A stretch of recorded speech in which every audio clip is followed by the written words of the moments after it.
गौरव जी उत्तराखंड से। श्री हरि। महाराज जी आपके चरणों में कोटि कोटि प्रणाम। महाराज जी मेरा एक प्रश्न है, सत्पुरुषों की पहचान कैसे की जाए, कैसे पता लगाया जाए कि सामने वाला व्यक्ति सत्पुरुष है? जब तक हम सत्पुरुष नहीं होंगे तो हम सत्पुरुष की पहचान नहीं कर सकते। पहली बात, आप इंजीनियर नहीं हो तो आप इंजीनियर को कैसे पहचान पाएंगे? इंजीनियर हो तो सारे हथकंडे पते हैं ना, सारे सूत्र पता है, तो आप 10 मिनट बैठेंगे देख लेंगे कि हाँ ये परफेक्ट इंजीनियर है, क्योंकि आपको ज्ञान है। अब ज्ञान ही नहीं इंजीनियरिंग तो इंजीनियर, जब साधारण पदवी वाले को नहीं पहचान सकते तो शत शब्द है भगवान का नाम, जो भगवान में स्थित संत महापुरुष, उनको बिना संत हुए कैसे जाना जा सकता है? अब ये तो हुई फाइनल की बात।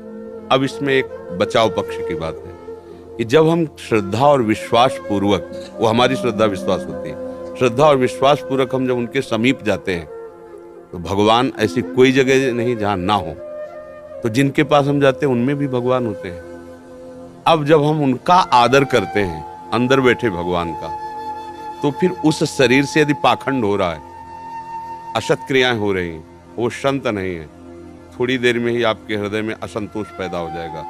बाहर निकलते ही लगेगा कि अभी जो चाहता था वो नहीं मिला, ऐसा हो जाएगा। और जिनके देखने से ही, सरल पहचान, जिनके देखने से ऐसा लगे कि मिले तो पहली बार है लेकिन लगता है अपने हैं, जिनके पास बैठने से एक हृदय विश्राम स्थिति को प्राप्त होने लगे, मन में हलचल पैदा हो जाए कि आज तक मैंने वो नहीं किया जो करना चाहिए, जो नहीं करना चाहिए वो किया, अब मैं भजन करूंगा, अब मैं ब्रह्मचर्य से रहूं, अच्छी भावनाएं आने लगे। सरल पहचान ये है, जिनके दर्शन से, जिनके संभाषण से, जिनके संग से भगवद स्मृति की तरफ हमारे कदम बढ़ने लगे, विषय विकार का हमारे हृदय में अभाव होने लगे, तो बस जान लो कि संत समागम हो गया। सत्संगति संस्कृति कर अंता, सीधा फल है। संत संग का फल है कि संसार से राग हटकर भगवान में राग हो जाए, उसे अनुराग कहते हैं जो भगवान में लगता है। अच्छा, अगर अधिक मलिन है हृदय तो जब बहुकाल करी सत्संगा तब ही हो सब संशय भंगा। और अगर हृदय पवित्र है एक क्षण में आपको उत्तर मिल जाएगा। हृदय निहाल हो गए, आज तो मुझे भागवत महापुरुष के दर्शन हो गए, ऐसा आपका हृदय अंदर से कहने लगे, आज मैं कृतकृत्य हो गया। उसमें किसी के प्रमाण की जरूरत नहीं, वो हृदय प्रमाणित करने लगेगा कि आज भगवान मेरे पर बहुत प्रसन्न है, आज मैंने संत दर्शन प्राप्त किया। ये भगवत महासंगस तो दुर्लभ हो, लेकिन लिख दिया गया अगम्यो। उनका सेवन करना बड़ा कठिन है। सेवन तभी हो सकता है जब उनकी आज्ञा का पालन करें, तब धीरे धीरे धीरे धीरे जान जाओगे। क्योंकि पवित्र अंतःकरण, संत स्वभाव, ये होना बहुत कठिन है ना। तो इसी के लिए तो हम संतों के पास जाते हैं। तो फिर हमारे ऊपर ये सिद्धांत लागू होगा, जब बहुकाल करी सत्संगा तब हो सब, नहीं तो तात स्वर्ग अपवर्ग सुख धरी तुलाय कंग तूलन ताय सकल मिल, जो सुख लव लव के समय में आपका काम बन जाएगा। ये तो केवल जागना है, जैसे सूर्य जग, संत जगा रहे। ओहो, आज से नियम लेता हूं, ये विचार नहीं करूंगा, शराब नहीं पीऊंगा, मांस नहीं खाऊंगा, आज से मैं इतना नाम, ये संत प्रभाव। जिनके संग से हमारा हृदय दुर्वासनाओं से हटकर भगवान में लगने लगे, यही सीधी संत की पहचान है। वस्तुतः संत की स्थिति को कोई संत ही जान सकता है, बाहर ही नहीं जान सकता। जैसे एक कक्षा 5 का विद्यार्थी है, एक पीएचडी की हुई उसका टीचर बैठा हुआ है, वो टीचर की योग्यता को कैसे जान सकता है? भाई इतना जरूर कह सकता है कि मास्टर जी बहुत बढ़िया पढ़ाते हैं, इसके आगे नहीं जानता हूं। वो जब पीएचडी करेगा तब उसको अपने टीचर की याद आएगी कि यार कितने वो ग्रेजुएट थे, इतना नीचे उतर करके हमको ककारा सिखाए, हमको मात्रा सिखाए, और वो स्वयं इतनी ऊंचाई पे। ऐसे ही भगवत प्राप्त महापुरुष अपनी स्थिति से नीचे उतरता है, उसको किसी के उपदेश देने की जरूरत नहीं होती, क्योंकि भगवत प्राप्त है। भगवत प्राप्त कब? तो सर्वत्र भगवान देख रहा है। अब वो अपनी स्थिति से नीचे उतरा, आपको उपदेश कर रहा है, आपको आदेश कर रहा है, आपसे सेवा से, वो अपनी स्थिति से नीचे उतर कर आपको उठाने के लिए बात कर रहा है। तो जिनके संग से भगवान का नाम प्रिय लगने लगे, जगत के जितने अशुभ आचरण है उनसे हटने का मन करने लगे, यही पहचान संत की है।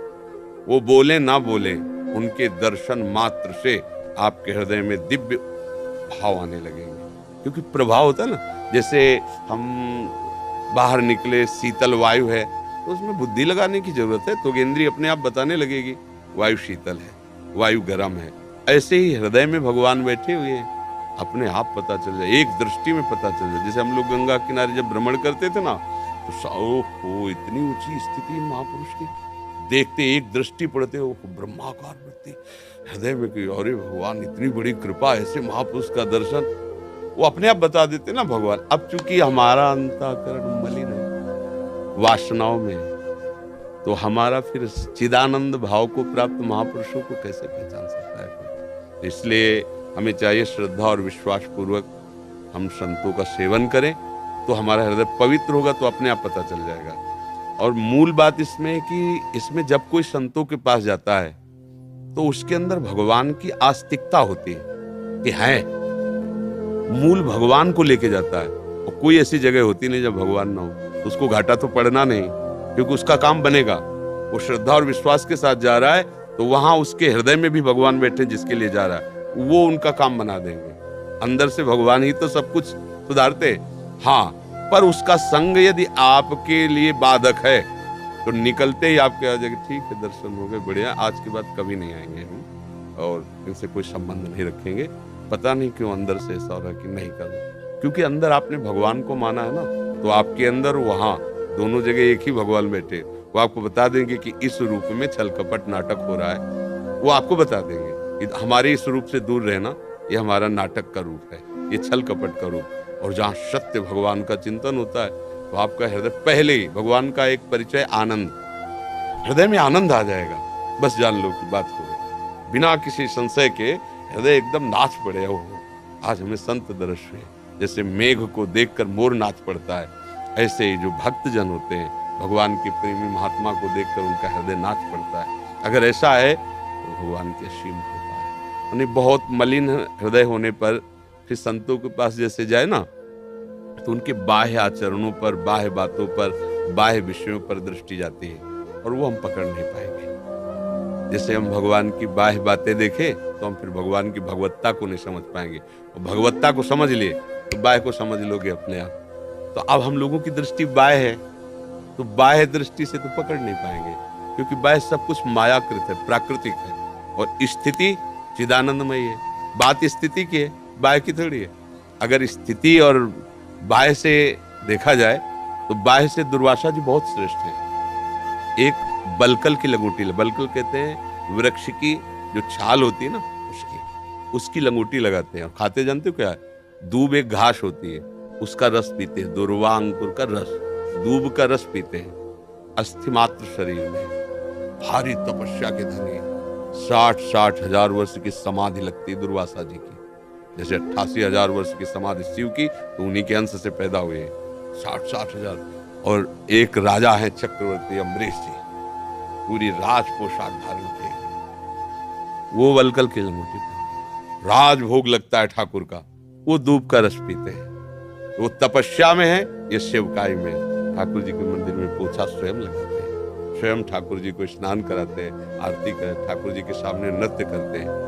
तो भगवान की सभा में कि मृत्युलोक में इस समय सर्वश्रेष्ठ महापुरुष कौन है, तो अम्बरीश जी की बात है।